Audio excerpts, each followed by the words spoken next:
My book, Own Your Story or Someone Else Will, was published by Lannoo Campus publishers. But what does working with a traditional publisher mean in an era where everyone can become a self-publisher? What are the benefits? What's the process? And what does it take to get your manuscript published? I asked Niels, my publisher, to become my guest. And the first thing he says, Ianka, I'm seldom doing this. I'm the behind the scenes guy. Well, Niels, that's exactly the reason why I'm asking you to become my guest. I hope you enjoy our conversation. Welcome to the Own Your Story podcast, the place to learn about personality branding, thought leadership, and how to capitalize your reputation. In other words, how to own your story. I'm your host, Ianka, former actress turned into six-figure entrepreneur, author, and keynote speaker. Let's get started. So, ladies and gentlemen, listeners of my podcast, may I introduce to you my publisher, Niels. Niels is publisher at Lannoo Campus, and I'm so happy having him here in this podcast. I've got a list of questions to ask him, even though I kind of know the answer. I think it's important that all listeners of this podcast know how the publishing industry in Belgium works. And he's already sitting ready to show me my book. Yes, that's the one. Niels, first of all, I'm very grateful and thankful that you published my book, Own Your Story or Someone Else Will. Just a brief history of the making of this book. You had to wait quite a while before I really Mhm. said yes and signed the contract. Are you used to having authors hesitate on signing a contract? Definitely, Anka. I'm used to waiting. I think that the first time we met was during the COVID period, and I Mm-hmm. think it was in year one, 2020. At the time, you did another podcast, and so we went for a walk somewhere in the neighborhood of Mm-hmm. Bornem, I believe. Mm-hmm. And I think it was at that time that you were still, let's say, more or less pinpointing the subject Mm-hmm. and the first idea for your book. So now, I mean, we published it in 2023. That's, let's say, about roughly 3 years after, and that's normal in a way. I mean, it has to take time. Authors have to take into consideration a lot of factors before they can start writing a book. Mm-hmm. So I'd rather have an author who asks for, let's say, an extra month or even an extra year to really think through what the book is going to be about and also how we were going to distribute it and market it afterwards, than to have someone who just wants to do it, let's say, in one take or in one go. And that's especially the fact because for Lannoo Campus, as a publishing house, we are really keen on publishing what we call these long sellers, Mm-hmm. which are these books that don't necessarily sell a lot in the first month after publication, but these titles that continue to sell over many, many years. And so Mm-hmm. we are very lucky to have some great examples of these kind of long sellers. And it takes time to create a long seller. It's very difficult. People always or often ask me about the formula or the ingredients to make a good book. Yeah. Um, I must admit that I don't know that formula, but let's say if it were a recipe, then time would be one of the main ingredients. I'm absolutely sure about. Yeah, talking about time, it took me 3 years to really decide and give you a go, because this was not my first book, it is my ninth, so I already know the burden and how much time it takes. But after I said yes, it still took me months of daily writing. I had to refuse lots of revenue because of the writing. I wrote 7 days a week, months in a row, to get it ready for a big event in November because the book had to be on the market at that point. But then, on the other hand, I see so many book coaches um, say to people that you can write a book in 10 weeks or 3 months, etc. And then I'm thinking, yeah, you probably can, but what kind of a book do you have? It, It's true. it's a kind Mm, of a list of mhm. to-dos, etc. So there are many ways to write a book. There's not one miracle recipe, and maybe that's a good thing that there are different kinds of books. But you mentioned at the beginning of our conversation that Lannoo Campus focuses on the slow, long-term selling books. So can you tell us a bit more about Lannoo Campus as a publisher in the group of Lannoo publishers? So how a Yep, brief history of the sure. family business, because it started as a family business. So give me a short Yeah. history of. So in short, Lannoo has existed over 115 years. It was started as a family business in Tielt, Mhm, and it has continued to grow over the years. Speaking of today, let's say that about the half roughly of the publishing house or the publishing conglomerate, let's say, is Dutch. So there are a couple of Dutch publishing firms mhm, who are part of the Lannoo conglomerate, which is, for example, Terra Lannoo, but also the Park publishers, Meulen of Boekerij, etc. When we go to Lannoo Campus on the one hand and Academia Press on the other hand, these are two very specific imprints, let's say, of the publishing house. And why are they very specific? They differentiate from what most of our colleagues do because of the fact that we look at very specific target audiences. You mhm. could say that we are a niche publishing house, and these niches consist of students in higher education. So we still publish a lot of textbooks and handbooks and these type of titles throughout different domains. And also we publish what we call titles for a professional readership, and this we do within specific sections. There's education, there's healthcare, and then we have the business segments.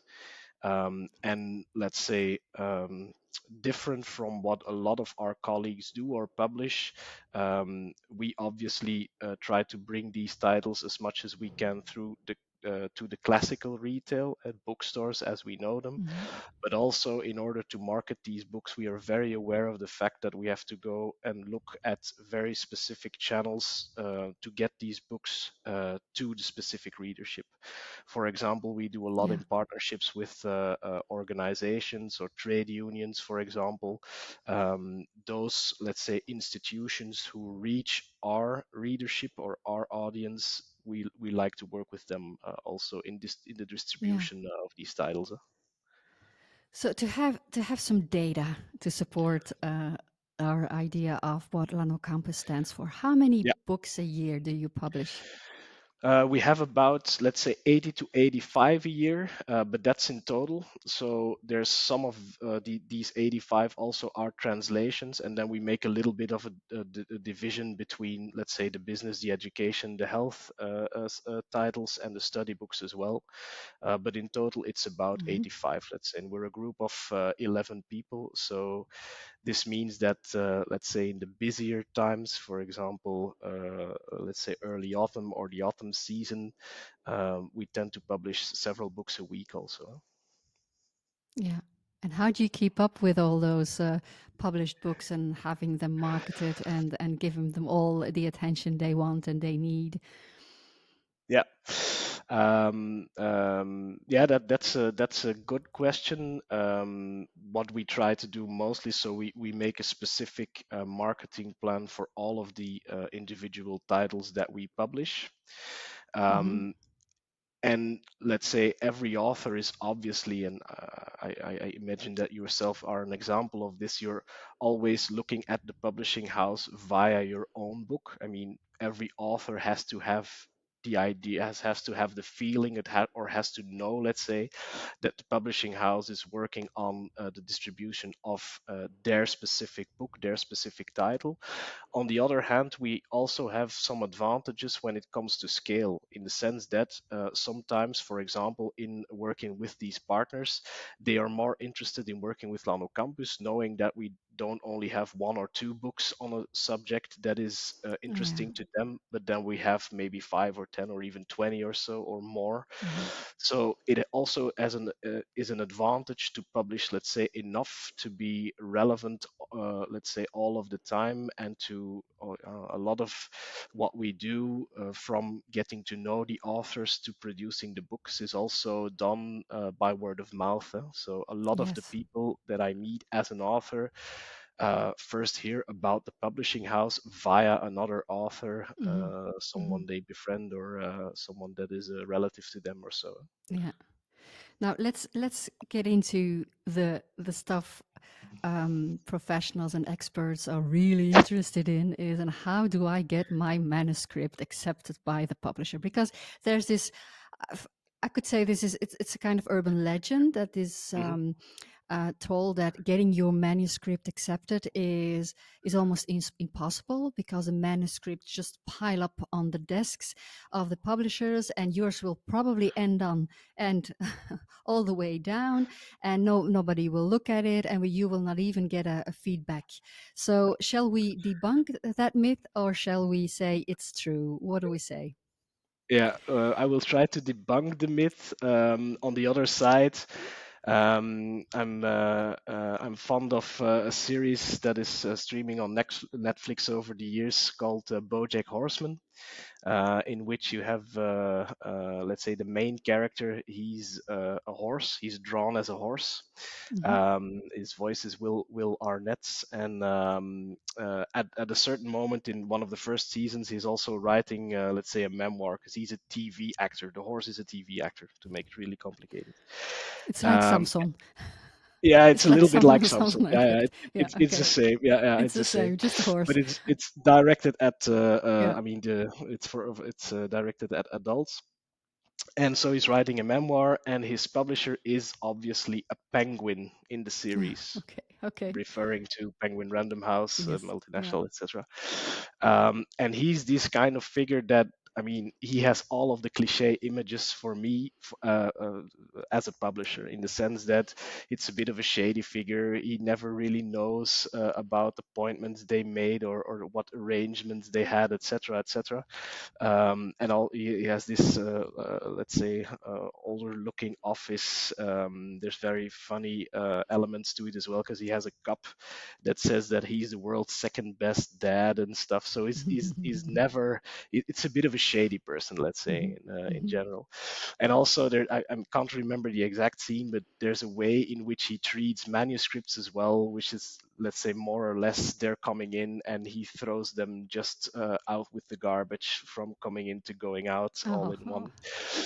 But that's the myth. That's the myth that I definitely want to debunk.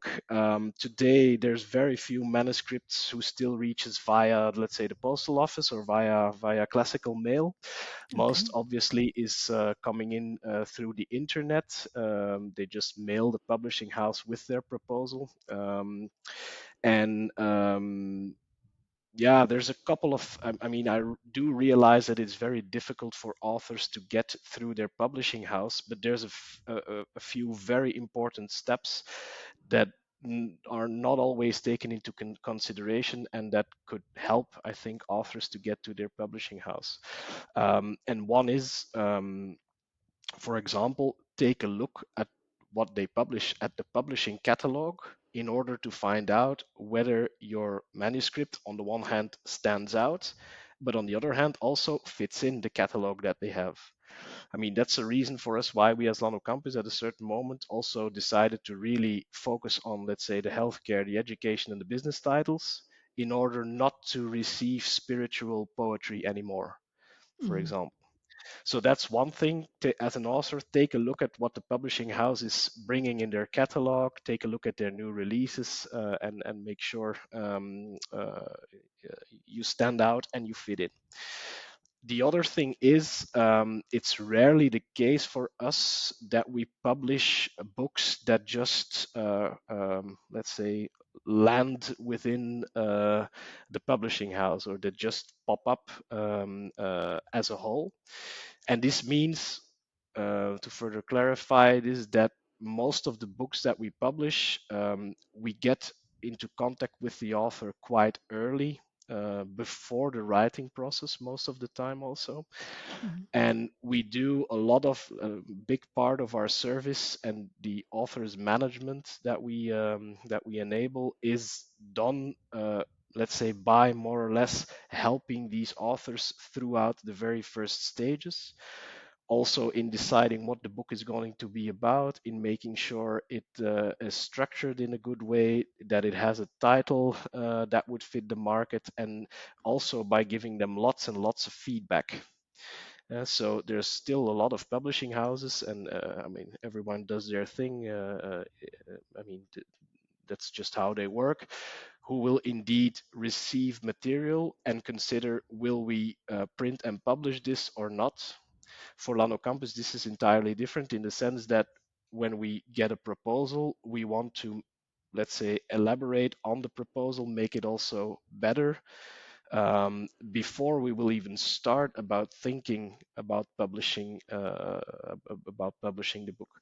So the second advice that I would give to authors is try to get into contact with the publishing house as soon as possible, because, and this is something that is very obvious, writing is making choices all of the time, constantly. And sometimes it happens that when you get via mail, get a manuscript, you, as a publisher or an editor, you think, okay, the subject is interesting, but the way they go about with the material is, let's say, far too academic, or what often happens, the manuscript tries to cover too much of subjects and material. It has to focus on the one thing. So that would be also be Yeah. an advice. Try to get into contact as soon as possible. Yeah. Mhm. When I hear you giving those two great tips, I also realize that networking is should True. be 50% of your time, Yeah. because you're Yeah, for sure. scouting authors all the time. You Yeah. try to find out more about them, meet Yeah. them, talk to them, Yeah. Yeah. and Yeah. That's entirely the case, and also it has to do with the fact that, I mean, as a publishing house, the service you provide, it's not only about the book in itself or the publication in itself. So it's making a journey together with the author, trying to, let's say, reach a certain goal or a bigger dream that they have. Mhm, And networking is entirely a part of this, because, I mean, it a little bit depends on the publishing domains that we work in, but the sales is also done, or is often done via the stage, in which I mhm, mean, it's by giving talks, lessons, keynotes, courses, consultancy, etc., that you can reach a B2B audience as an author. And this is also the result of networking, obviously, mhm, because you constantly have to make sure that you're on the yeah, let's say in a top three lists of those who to contact when thinking about writing a book mhm, or something mhm. like this. So, who the author is or the impact that the author already has is an important matrix for the decision if you will or not publish the manuscript. Yeah, yeah, and it's not to, I mean, to exclude people in a way. I mean, obviously, some, let's say, parameters or factors tend to benefit a yes or a no. But the main thing is, I mean, what's the ideal author to a publishing house such as Lannoo Campus? It's definitely someone who brings in the knowledge. Mhm, It's also someone who can, let's say, translate this knowledge to a very clear message. And then it's also someone who is, let's say, enough a book person to make it into great writing also. mhm, And then we have to get them active, in the sense that we have to get them on stage. They should teach courses. They should do consultancy, etc. And I always have this one very specific example of this. A couple of years ago, we had the honor to publish the Dutch versions of Reinventing Organizations by Frédéric Laloux. Frédéric Laloux was a long-time consultant who wrote and published several language versions of his Reinventing Organization. We only did the Dutch translations for them together with het Eerste Huis in the Netherlands. And Frederick at that time was giving really a lot of lectures and keynotes. And at a certain moment, they as a family decided to move to Ithaca, New York. And he would simply stop doing his keynotes. He also would make sure that some of the other coaches and consultants would continue his work and would let's say, work on his thought legacy Mm-hmm. afterwards. But I exaggerated a little bit when I say this, but on the other hand, I can more or less pinpoint in my sales numbers when Frédéric Laloux left the stage in the Benelux, let's say. Yeah. And this is just to give us an example, but also to show, and we have to be really humble about this as a publishing house as well. I mean, there's a type of author with whom we can do very little, and that's someone who says, okay, I'm going to write the book, even if it's a great book, and then I'm going to send the files in and let them do all of the work and let them bring it to the market. Mm-hmm. It's even more so, I would say, for Lannoo Campus, but this is yeah, Yeah. the idea of finding these authors who are really keen to spread their word and bring the message is very important to us. Yeah, and there's still a lot of work to be done there to make authors or professionals aware that writing the book is one thing, and it's a lot of Yep. work, and it takes time, and you're very happy that it's finally there and it's launched. Yeah, yeah, And most authors tend to go on a holiday afterwards yeah, and relax and say, "Ah, I'm done. It's out yeah, there. Everyone can read my thoughts and can read my knowledge and can." But yeah, then then the work is just started, and to yeah. find That's that true. new breath to do all that work Yeah, is not as easy for everyone. no, no, yeah, It takes time, it takes efforts, yeah, it takes strategy. yeah. Do you guide authors in that part of the book publishing? Yeah, for sure. Yeah.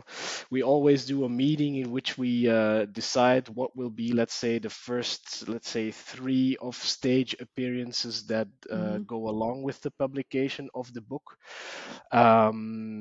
Because this is also something that is very important, I think. I mean, um, from the one angle, it's very clear when a book is published or when it's, let's say, out there. On the other side, most authors, especially when it's the first time, they expect something to happen on the day that the book is published or goes to the store or is sold or Yeah. whatever.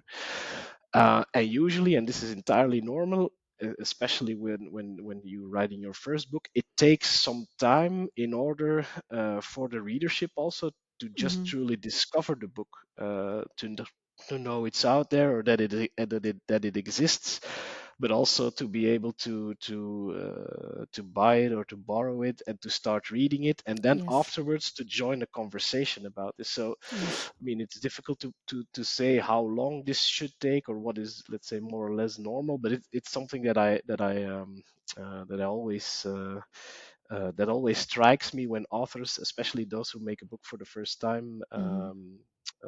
how they look at it. Well, Mm-hmm.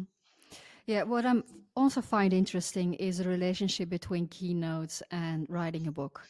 So mhm, I often talk to people who have the ambition of writing the book, but mhm, haven't written any blogs or articles or haven't been on stage yet.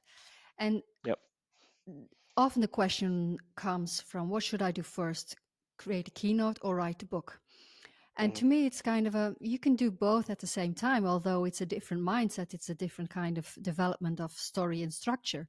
true, But yep, it's like how the stand-up comedian does tryouts to find out if his jokes work before yeah, really getting into a premiere.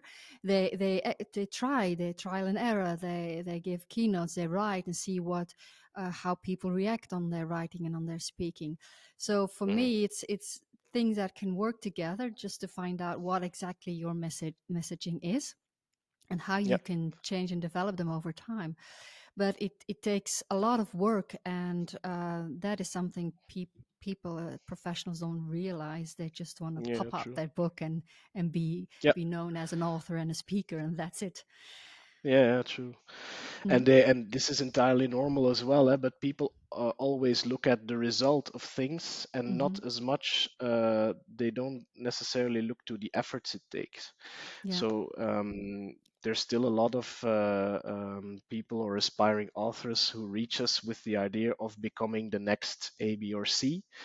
And then for us, it's important also to tell the behind the stories story, or the Yeah. behind the scenes, I have to say, story, Mm-hmm. which means that we have to clearly tell them what specific authors did in the past in order to get to a certain level, or let's say transgressions that they made, or an evolution that they have reached over time, sometimes in publishing several books also. So people always look at, okay, this is the result of years work, and I want to do something that is similar to that, but they don't necessarily realize what great efforts authors take Mm-hmm. also.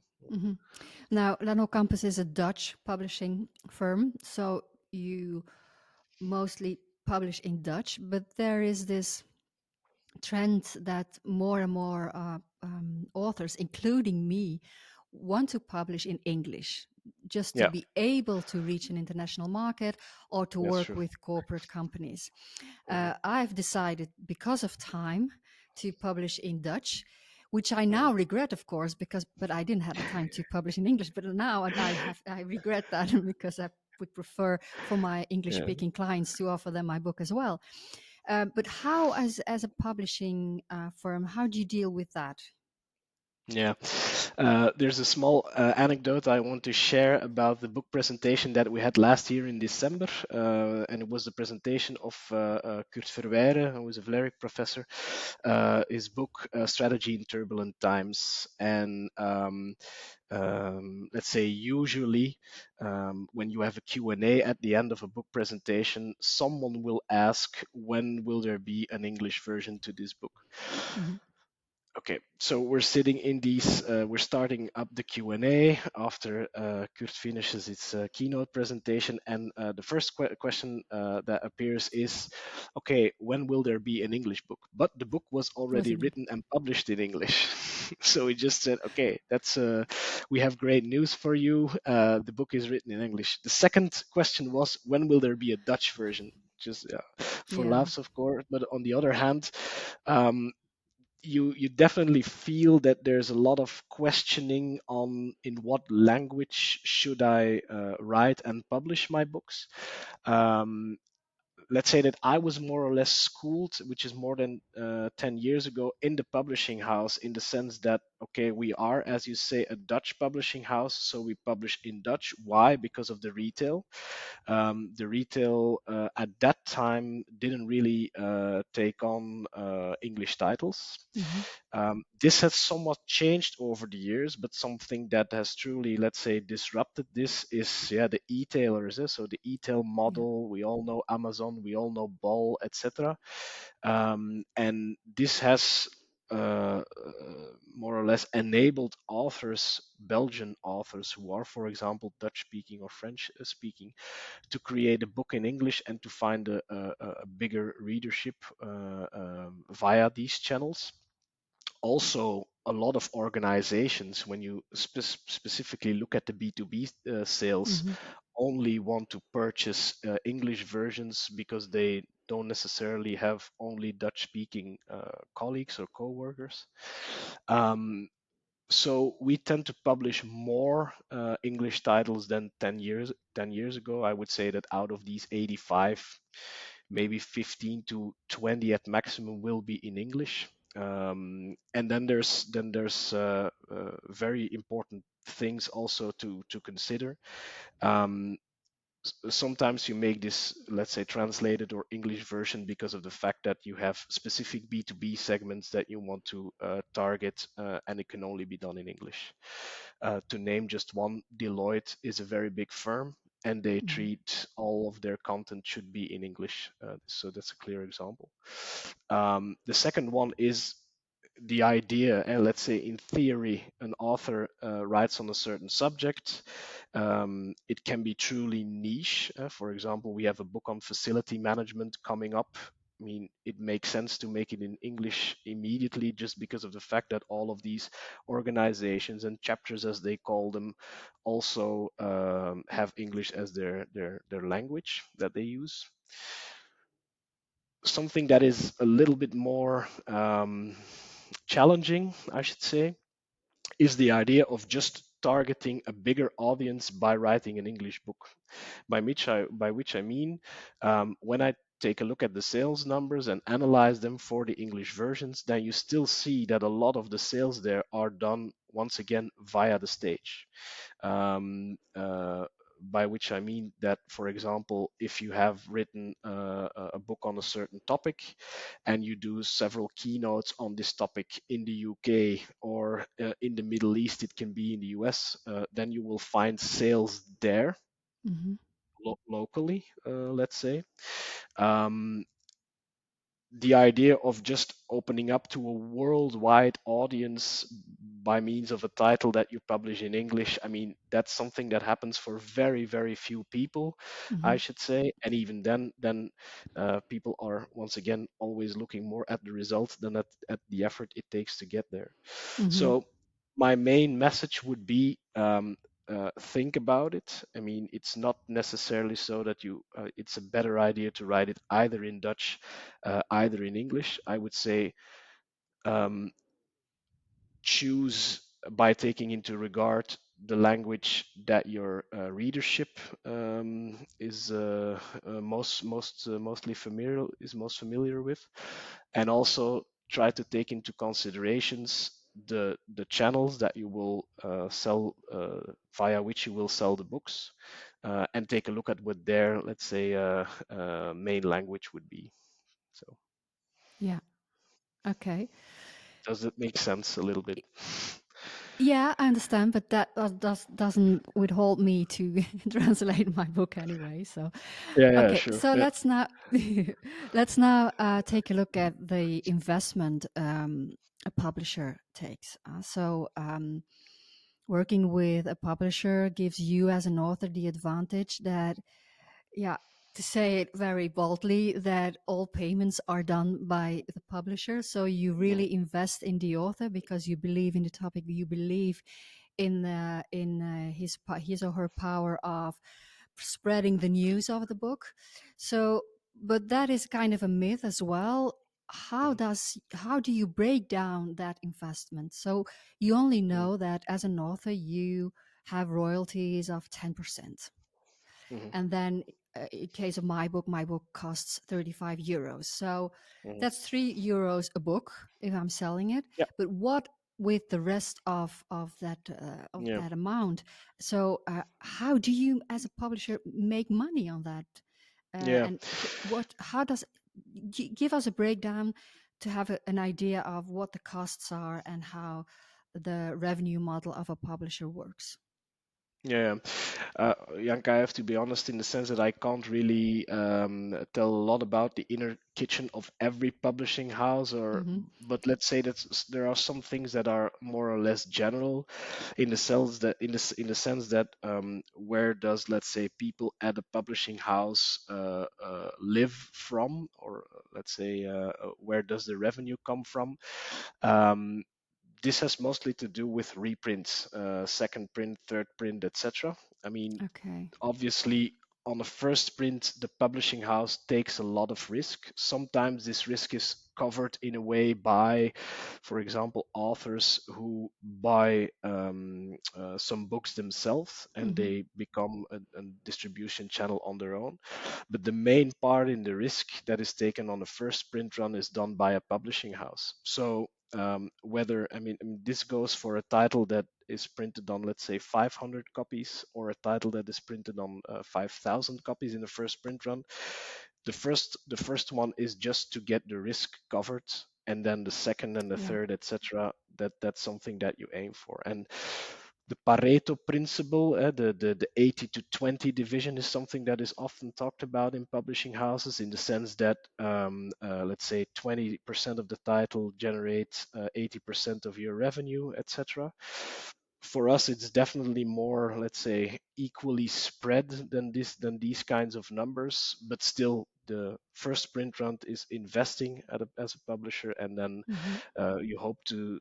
That's also why we tend to publish these long sellers. Because of the fact that the things that you can gain as a publishing house are in the reprints. And Yeah. this is speaking financially on the one hand or economically, but also by means of the investment of time that you do, because this is something that, I mean, we don't always take into consideration as much. But as you said, I have, let's say, journeys from the first idea to the publication of the book that take roughly about a year. But then there's also that take 3 years, maybe 5 years. And the longest example that I do have is of a gentleman who published a book with us that he started writing 50 years ago. Yeah, yeah. Wow. Was It it was a still book of relevant? Was it yeah, it still was still relevant? relevant. Wow. Yeah, the book's topic was on the works of the Dutch or the Flemish author Stan Streuvels, Hmm. and the book covered, let's say, every topic that hadn't been covered before academically. Wow. And this was something that the author started writing on this book as a student at the time when Latour, he's called, Stan Streuvels, was still alive also. But then he married, he got children, he went into a teaching job, etc. And he only finished the book after his retirement. Yeah. But and Wow. only, I only got to know him obviously after his retirement as well.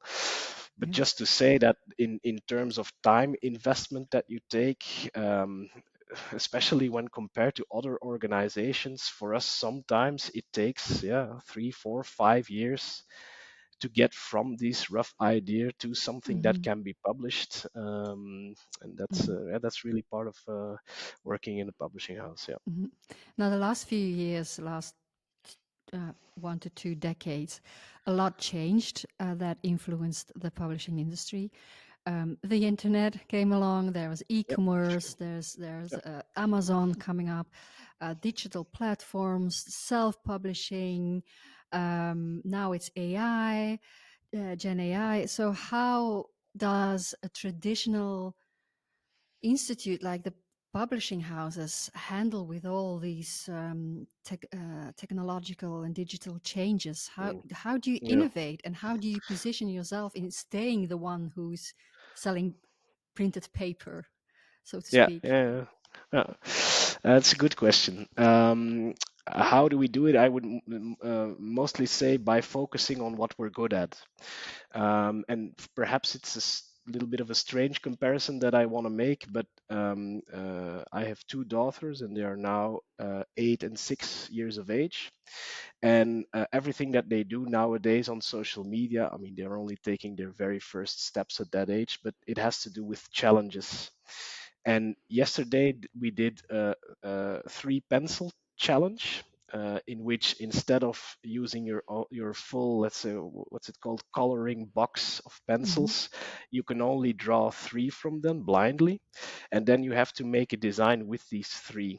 And this is, I mean, it speaks to me as a metaphor because of the fact that it really shows in how the times are today, in the sense that the essence is knowing how to limit yourself, choose specific stuff, and work with these things. Hmm. So, what should a publishing house do? According to myself, you have to be aware of all of these trends. You have to know them. You have to take into consideration what could be of use for yourself, but you can't lose yourself in trying to entangle all of these or to incorporate all of these movements. That would take us way too far. So Hmm. to me, all the possibilities that exist today to bring a message to an author uh, push, for example, a publishing house in the direction of um, make clear, show what you're good at, show what's a professional service around these specific topics, and start by doing them very, very well. And for Hmm. example, I myself, I'm not against self-publishing or DIY publishing. I even find it very interesting to see examples, and I read a lot about this as well. But this, to me, I mean, there's sometimes authors who ask me the question, and they say, "Okay, when you're honest, what should we do? Should we go with a publishing house, or should we do it DIY?" And then, to me, it's also about making choices there, in the sense that Mhm. if you already have found your voice and you already know what the manuscript will be about, if you have your audience and you know all of the parties you will have to work with in order to create the book as a product, if you have people to do your marketing, etc., okay, then you can go for DIY. There's not a problem there.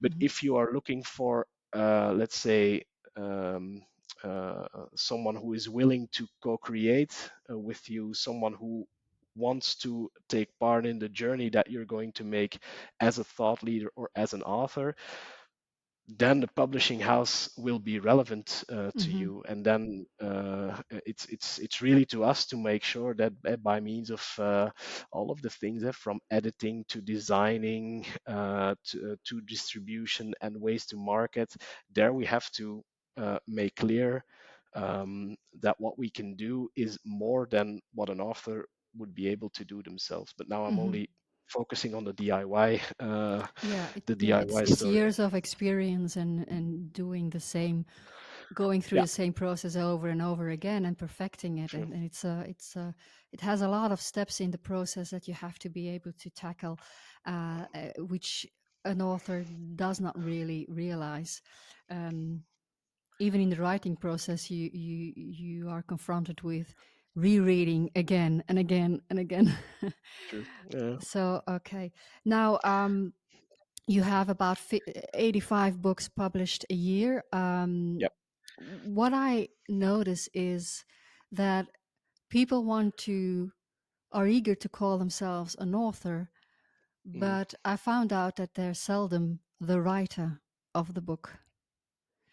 yeah, There are more ghostwriters doing the job of effectively writing than that there yeah, are writers who, like me, wrote every single word themselves by themselves. Yeah, yeah, by them. true. Yeah, Yeah, and to me, for me, that is. I admire. I should. We should acknowledge the work of ghostwriters more. We should yeah, put yeah, them in the sure. spotlight, but then they're not Yeah, ghostwriters anymore. They prefer no, to no. stay anonymous. Yeah. Uh, but is that something? How? What is your opinion? Of course, you can. You have. You probably say, for me, it's okay if the if the book is good, then the book is good, and no matter if it's Hmm. the ghostwriter or not. Hmm. But how do you think about that evolution? Yeah. The way we think about it is, you can more or less find in the words of the terminology that we use also for these kind of services, in the sense Hmm. that we always at Lannoo Campus speak of copywriting.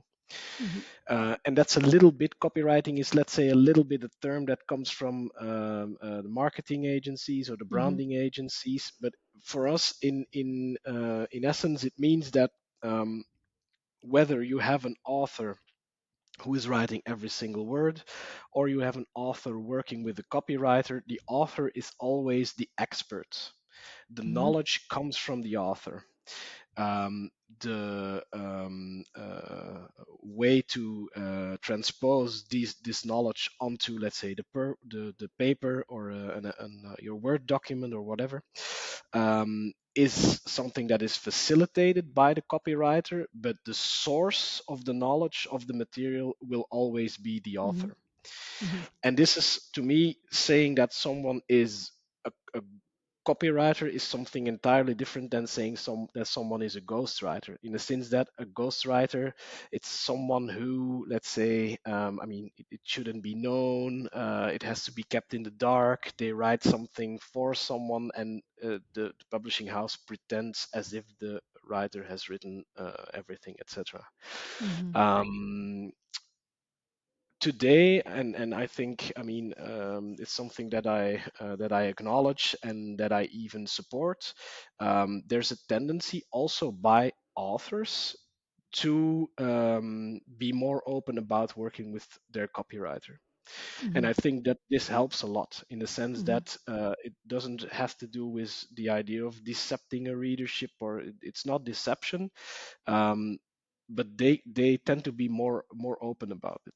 When I go back to, let's say, once again, my first phase in the publishing house, on the colophon, as it's called, pages, we Mhm. didn't acknowledge copywriters, let's say, for over 10 years ago. Today, often you can find them there also. Authors are keen or willing, or think it's a great idea to thank their copywriter in the introduction or in their acknowledgement page in the back of the book or in their thank yous, etc., Mhm. etc. So there's a general tendency towards more openness. Yeah. For I my for myself as a publisher, um, I don't have, let's say, a moral feeling about this, but Mhm. an advantage that I see there is that someone who is really great at, or who has gathered a lot of knowledge and is really great at bringing over messages, but for one or the other reason has their hands tied when it comes to writing down their manuscript or their book, Mhm. then it's very easy for us to say, okay, what if we consider working with a copywriter, and it allows the author to be entirely in their, let's say, chair or spot as the expert when it comes to the content, and then you have someone who writes it down, who makes Yeah. sure that it's also adapted to a readership, etc. And in these kinds of construction, I mean, otherwise you would, I think, often see that people um, who are the experts at their jobs lose a lot of time over just trying to jot down Mhm. the words and sentences on a paper. So Yeah. that's more or less how I'm thinking about it. How do you think? Yeah, I understand it, uh, but I think being able to write your knowledge down is a way of formulating and communicating in the same way as being able to speak about it. If Yeah, knowledge is that's true. only if knowledge is only exists in your mind and how you work with Yeah, it, then yeah. that is great, that is fine. And I do Mhm. understand that you don't want to lose the knowledge that's within someone and that lives within someone, and you should preserve it and build legacy. So completely understand that part. Mhm. So I think, okay, that's right. We should not lose that knowledge. So if Mhm. that person is not able to translate it to communicate, let's help him. But Mhm. on the other hand, I think it's it's a part of the your expertise. If you want to be an author, if you want to be a speaker, that means you have to be able to use that kind of communication yourself Yeah, and have that's true. some help in it and learn about it. But so for me, it keeps on being a dilemma, because if you're not able to Mhm. write it down, how are you going Yeah. to talk about it on stage? It's So true, and this brings us also to the topic of voice, in the yeah, sense that it also works together with the copywriter if the author has already found a specific voice. yes, So even in projects where we end up working with copywriters, we have the like, let's say, a couple of exercises. I think you did some of them as well for your book, in the sense that in very early stages we ask authors to write a blurb, or a first yeah, version of the book's blurb. yeah, We also ask them to draw up a table of contents. We ask yeah, them to write the first chapter, etc. Let's say 2 out of 3 or all 3 of these exercises we usually do with the author first before deciding on who's gonna hold the pen and write the entire manuscript.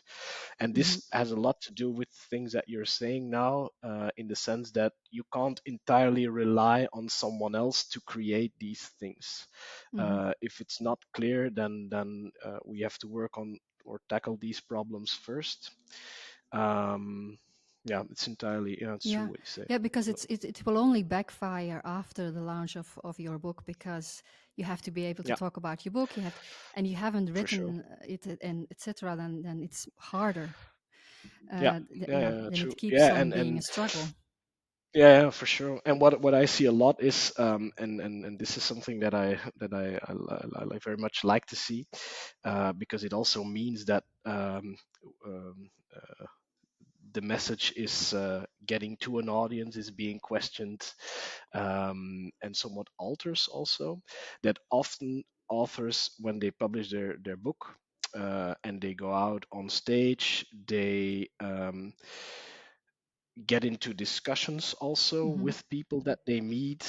Sometimes it's like, say, an audience as a whole or a readership as a whole, but it can also be another expert, someone Hmm. they look up to, or someone that they don't know, but apparently they know a lot about the subject of their writing. And then often what we do then is that we also publish, let's say, an edited volume, a volume that is somewhat been altered from the first version of the book. And then you often see that the conversation with the audience is getting more and more as a part of the book. And the Yeah. reason I'm saying this also is, I mean, it's one thing to write a book, it's even another thing to go into discussion with your readership about the book. Yes. And obviously, then there you could have a bit of an advantage from writing the entire book yourself. Hmm. That, Yeah, yeah, that is something I also experience in finding out what does my audience take out of the book, which yeah, elements resonate the most, and that's surprising. Some elements resonate more than I thought they would. yeah, Okay, so yeah, yeah, yeah. So that was interesting to find out. Topic, last topic I want to discuss with you is mm, recently you visited the London Book Fair, and there's also the Frankfurt Book Fair. Um, yeah. what what are Belgian authors? What do they mean? What is the impact of Belgian authors on such big international book fairs? What are you looking Mm, for there? Why are you there? yeah. Uh, Yeah, it's an interesting phenomena because the two fairs you mentioned, the Frankfurter Buchmesse, which is, most of the time is in, I think, organized in October, and the London Book Fair, which is actually in a couple of weeks, let's say middle of March. Um, these kinds of fairs, they gather all of the publishing professionals from over the world. Let's say it's a worldwide program that you will find there, or and so the whole world gathers in Frankfurt, and the whole world gathers in London to meet up, to discuss on new trends, new publications, etc. And I always had the same experience, and I think a lot of colleagues will also recognize this when entering these kinds of fairs. Um, you're struck by yeah, how many things just exist there in front of your eyes, in sense that if you're working on a specific kind of publication, it shouldn't be too hard to find a publishing house from a neighboring country that is working on the same thing or something. Yeah.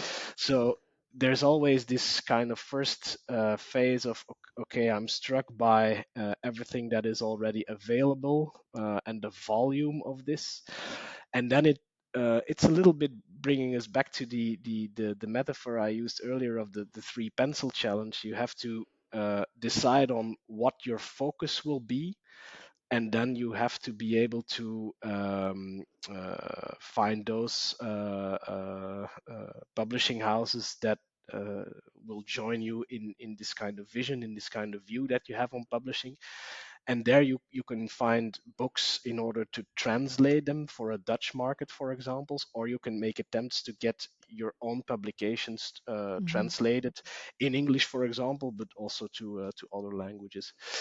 Now, I must admit, I'm not a specialist in foreign rights as a whole. So if you're asking, okay, what do the, let's say, Belgian authors mean on a global market? I mean, I still know that there's a lot of translation, for example, also of children's literature that are translated worldwide because of big names that we do have there from as authors from Belgium or from the Low Countries, the Mhm. lowlands.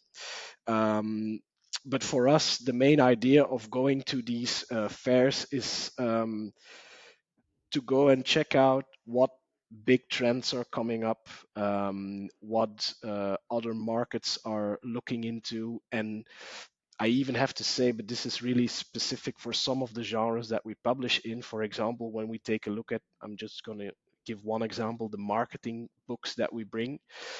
Marketing books, I mean, there's different, as you know, there's different Mhm. types of marketing, going from video marketing to content marketing to et cetera, et cetera.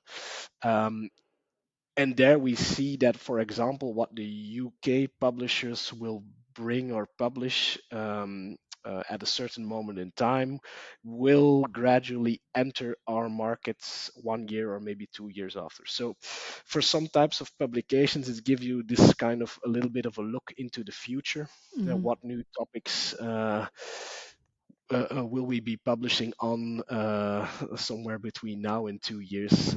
Yeah. Yeah, so that's also Yeah. a reason to be there. Yeah. Okay. Thank you. Final question. I think that's Yeah. the most challenging one for you. So you've Okay. been yeah. Watch out. Yeah. So you're Gonna a lean back a publisher. little bit. Yeah, you lean back, lean in. So for how many years have you been a publisher at Lannoo Campus?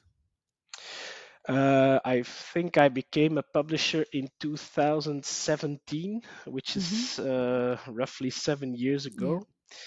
Started working for the publishing house as an intern in 2011. Oh, really?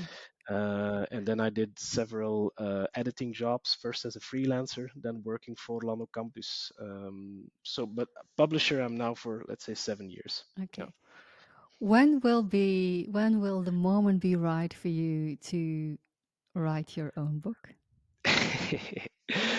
Yeah, that's a tricky question. And It's the last one, so. yeah, but I really like the question, and it's a question that, I mean, over the years, let's say since 2011, since I only started working as an intern there, but still, it's a question that sometimes pops up, let's say 3 times in a month or in a week, and then I don't get the question for years. So yeah, that's so yeah. Thanks for bringing up this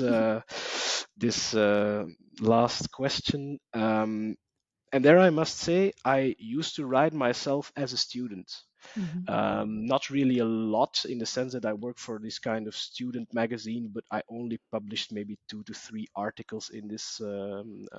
It's not that I did it on a regular basis, but I also wrote things. For example, I've written a kind of faction novel between fiction and reality when I Mhm. was a student. I also sent it to a couple of publishing houses where I obviously experienced how difficult it was to get in To or get to in. get an answer or to get feedback, etc., etc. Um, I also had the opportunity to work on a title called Slimme Non-fictie schrijven, which is written by Mark Bules. Um, to say that I co-wrote the book is maybe a lot, but yeah, that's kind of how it is and how it was, and it gave. This was a book that was truly about slim non-fictie schrijven is how to write your smart non-fiction book, etc. Mhm. So it was really writing on the topic of yeah, the publishing also. So it was Mhm. very close to what I'm doing professionally. On the other hand, there's something that kind of draws me back from writing as well. One is the idea of working with a laptop more than I already do. Yeah, I agree. So that's I that's agree. one. And the second one is, to me, it also has a lot to do with the angle or the perspective you're looking onto, let's say, the creation, in the sense that I discovered for myself that I think I'm better at helping people to get their idea evolving into something that can be published than to be the source, as I said Yeah. earlier. Yeah. Um, so my way of writing nowadays is very much focused on book presentations, in the sense that when we're giving a book presentation for Lannoo Campus, and I am, let's say, the publisher working for the book, I very much like to give an introductory speech of a couple of minutes, and this is something that I always prepare very early in the morning before the book presentation, which is most of the time somewhere in the evening.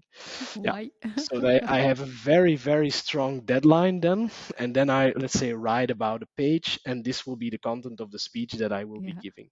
And Yeah. it's a way for me to often be writing in a way, but always on very formatted, Mm-hmm. specific materials. And also, and this is something that I really like a lot, it's material that you use in the same day, in the Mm-hmm. sense that, okay, I'm used to waiting, as we said earlier, but on the other hand, sometimes I want to have the feeling of okay, I'm now writing down these ideas, which I will be telling people about very short on the stage tonight, before I hand over the book to the author, and get them on stage and give them the full Yeah. attention, because this is Yeah. also the most important thing that we have to do as publisher is, Yes. yeah, to prepare the stage and the audience and the readership for the author, of course. Yeah. Thank you, Niels, for being my guest and for sharing so many insights into the book publishing industry and for telling so many stories as well. So you're a storyteller too. Thank you Yeah, very much, and and I'm the very pleasure was happy mine, to Janka. I'm very happy to be working together with you and Lannoo Campus.